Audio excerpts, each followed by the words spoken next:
প্রথমবার ছবির আবহে আমজাদ আলী খানের শরদের সুর।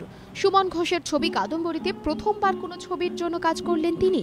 এই ছবির একটি প্রমোশনাল ভিডিওতেও রয়েছে তার Sharad সম্মোহন।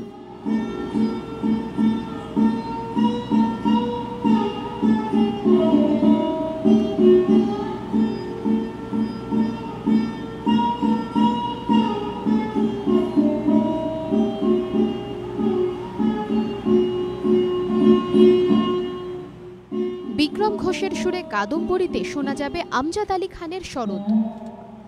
I think this is the first time I have come to Thakurbadi and to be associated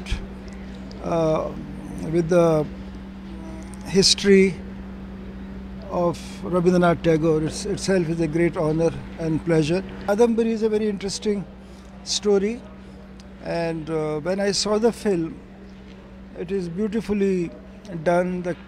The cameraman and the lighting and the whole ambience of the film is so beautiful that I congratulated Mr. Suman Ghosh and Mr. Bikram Ghosh.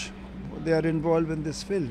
As a tribute to Tagore, I am playing few pieces of my own compositions and some compositions of Thakur Rabindranath Tagore. Da da da da da da da da da da da da da da da da da da da da. So beautiful. উনি প্রথমবার বাজালেন হ্যাঁ কোনো ছবিতে, প্রথম বিক্রমদা ছবিটা দেখে এবং তারপরে বলে যে now I can feel comfortable উস্তাদজিকে জিজ্ঞেস করার জন্য। এবং দিল্লিতে গিয়ে আমরা যখন দেখাই ছবিটা দেখেই তিনি বলেন যে আমি বাজাউঙ্গা। এবং সেই মুহূর্তটা আমি ভোলার মতো না আর কি, যে উনি যখন রাজি হলেন এবং তারপরে আমাদের জন্য একটা প্রোমো বানাতে ট্রিবিউট টু রবীন্দ্রনাথ ঠাকুর সেইটাতেও রাজি হলেন। আমার কাছে যখন সুমন ঘোষ কাদম্বরীর মিউজিক করার অফার নিয়ে আসে, প্রথম দিন আমরা যখন বসেছিলাম, প্রথম দিনেই